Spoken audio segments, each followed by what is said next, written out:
құрметті футбол сүйер ағайын, құрметті футбол жанкерлері, 1-4 финал, Елімай Қызылжар кездесуі. Қай жеңгені жартылай финалға өтеді. Кубок деген ешкімнің тақиясына тар келмейді, сондықтан да қос командаға да жеңіс ауадай қажет. Біз міне ақырындап стадионға беттеп келеміз. Бұндай кешкі футбол Семейде болмаған ғой, ағайтыңыз. Кешкі футбол, Сол үшін бе? Атмосфера қалай болып отыр? Керемет. Күшті? Мейрамдарыңызбен деуге болады шығар? Біздің жанкерлер кешкі футболды көрмегелі біраз уақыт болған шығар. Кешкі футбол қалай, қыздар? Күшті бе? Уағалейкум ассалам. Кешкі футбол қалай? Бөлек бекен? YouTube канал Елімайдың. Жоқ, YouTube каналы.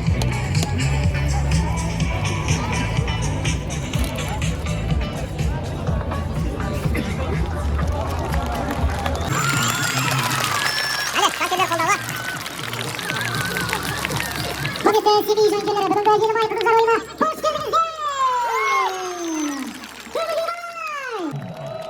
Өте керемет деп ойлаймын, себебі бүгін Қазақстан ел кубогының ширек финалы Алаштың астанасы Семей шаһарында қазақ футболының отанында Елімай Қызылжар командасы ширек финалда өнер көрсетеді. Ендеше сіздердің қошемет қолдауларыңыз бүгінгі ойында аса маңызды.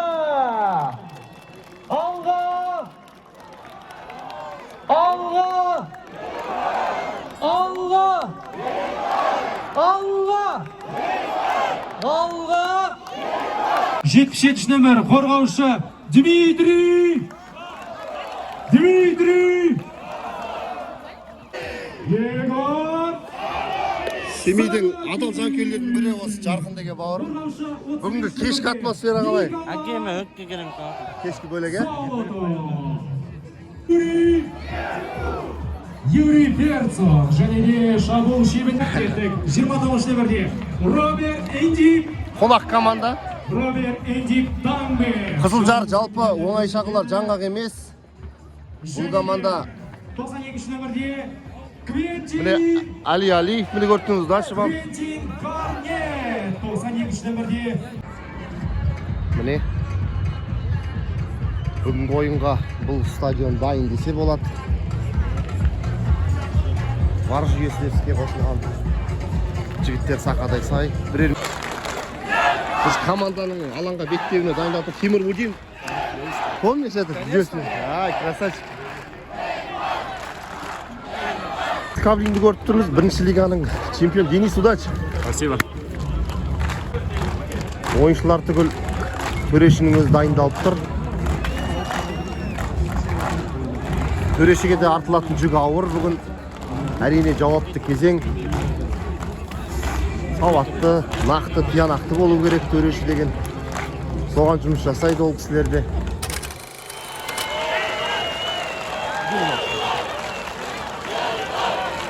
Игорь Саралкин деп өттім.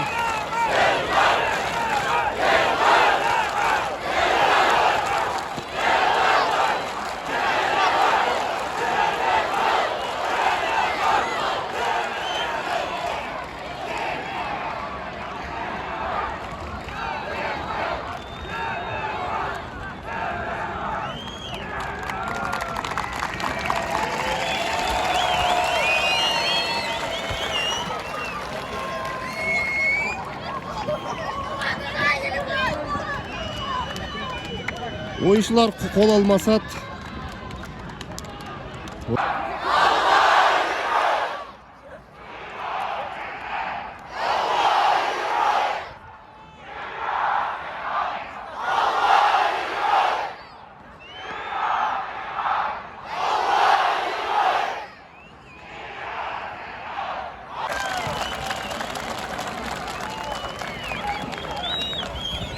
Ya hürmet cankörler, biz ойлағанбыз, өткенде ел чемпионы Ордабасымен кездесуде ине шаншар орын болмаған еді. Бірең сараң болған шығар. Осы Қызылжарға кешкі матчқа енді жанкүйерлер жалпы келе ма жоқ. сіздер көріп тұрғандай міне мына жақ трибунада лық толы, мына жақ трибунада толды деуге болады. Сондықтан да нағыз футболдың тойы бізде деген сөз. Жалпы футболға қызығушылық біздің Семейде о бастан бар екен, міне түсінікті. Осы жанкүйерлерден де көруге болады. Ал ойын басталды.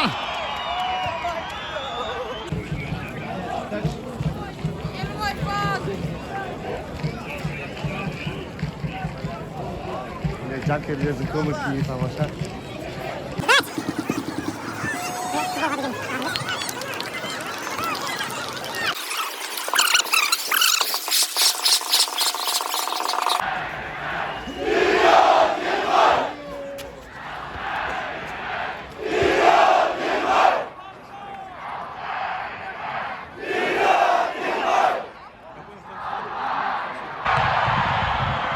Ал Мұртазаев.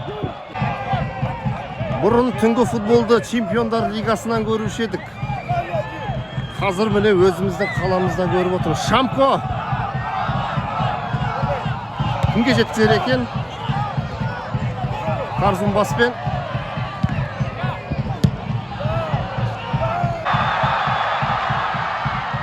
Ай, бұл мүмкіндік қой!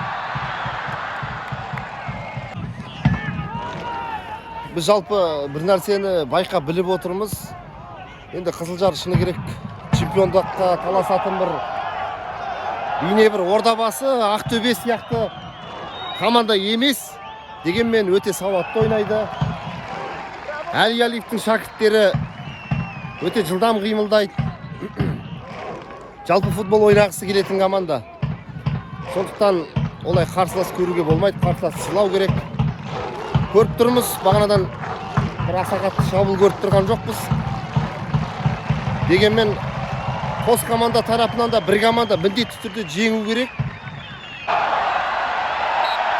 Қарзумге қарсы ойын тәртібін бұзды. Міне жауапты сәт.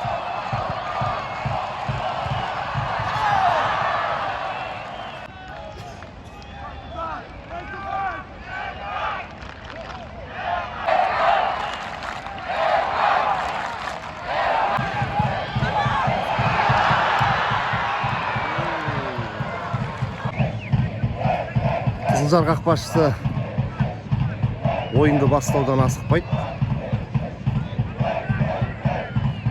Асықпай суын ішті, допты қойды. Командаластарға нұсқау көрсетті, тепті.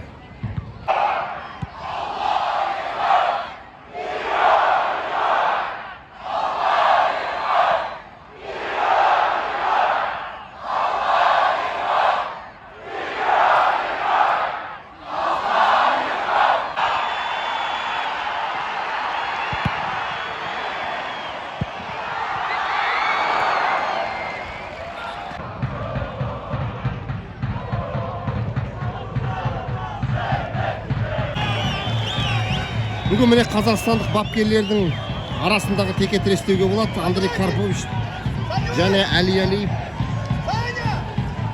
Әлиялиев Қызылжар үшін тер төгіп жүрген бапкер. Қызылжарды былай жетқанда төрге сүйреп жүр. Білікті бапкерлердің қатарында енгізуге болады Әлиялиевті.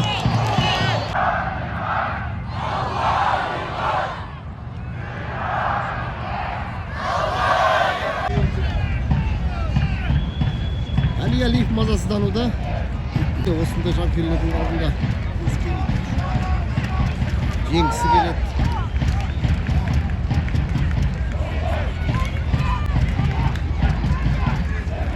Сондай харизмасы бар ол кісінің.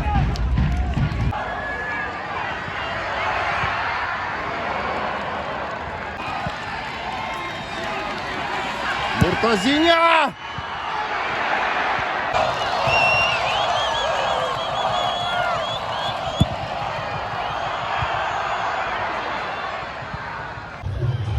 Біз осылай бірінші таймда аяқтадық.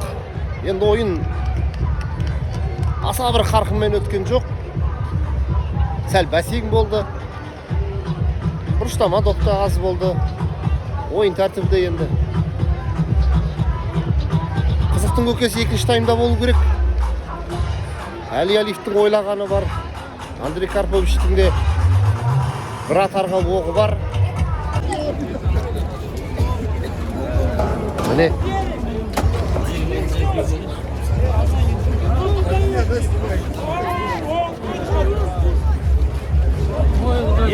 Ата, ойын қалай? Жақсы.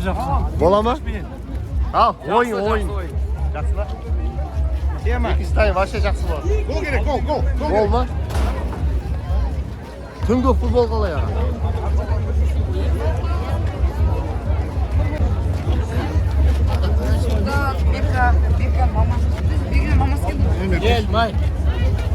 Түнгі футбол қалай екен, жіктер? Өте керемет. Жақсы ма? Өте керемет. О, міне, Елімайдың жанашыры. Міне, екінші тайм басталды. Шөтті айтшы бір. Ешкім айта алмай жатыр ғой. Неше болады. Өйткені ойын түсініксіз болып тұр. Алма кезек шабуыл. Пенальти ма, либо 1-0 болады, Елімай. 1-0 ұту керек, е? Былай да былай, е? Елімай. Топ күшті екен, е? Иә, күшті. Өте сапалы. Міне.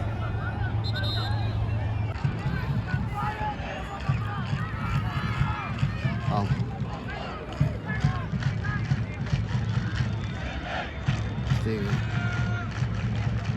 Жәнегі ойынның сәтінің суреттері.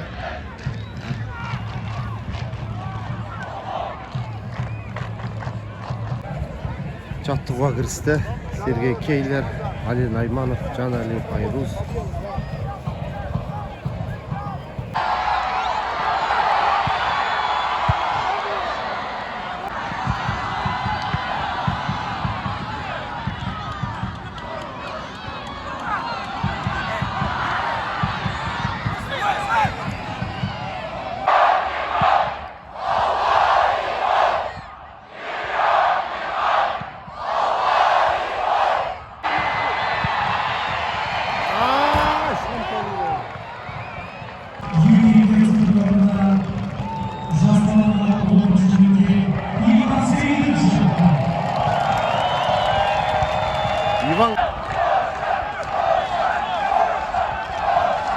Міне Ерекеңе деген құрмет.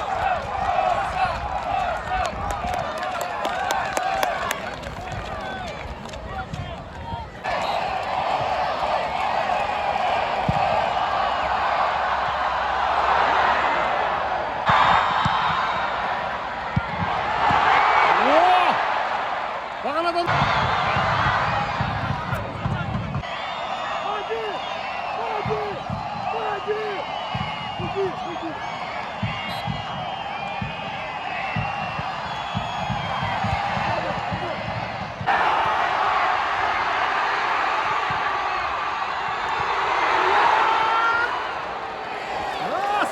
осымен шешіп кететін шаруа еді ғой.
Я сонымен 88-ші минутта міне есеп ашып Елімай алға шығып отыр.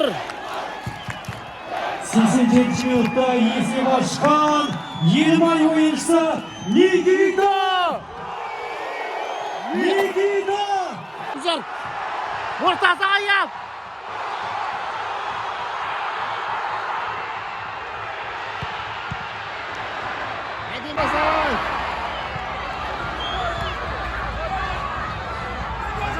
не текетірес деген осы.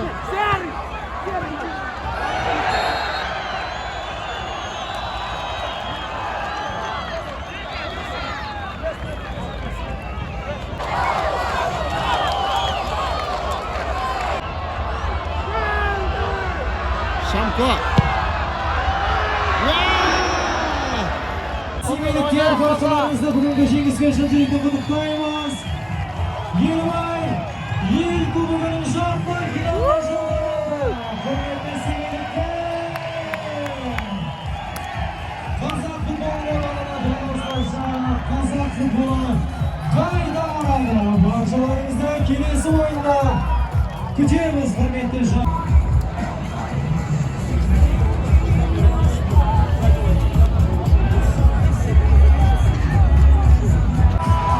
Қызылжар жаман ойнаған жоқ.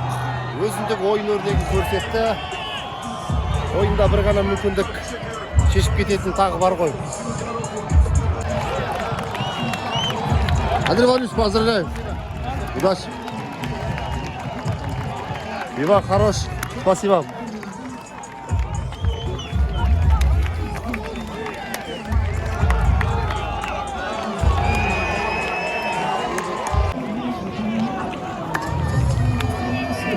Щина не хватает. Давай. Суббота? Все.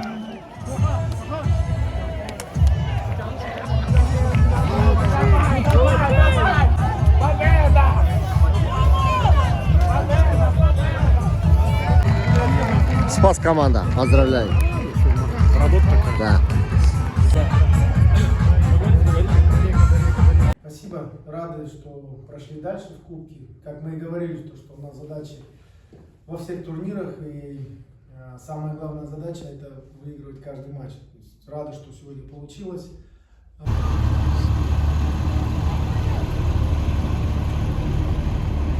Спасибо вам. Спасибо. Харзон. Ахмед.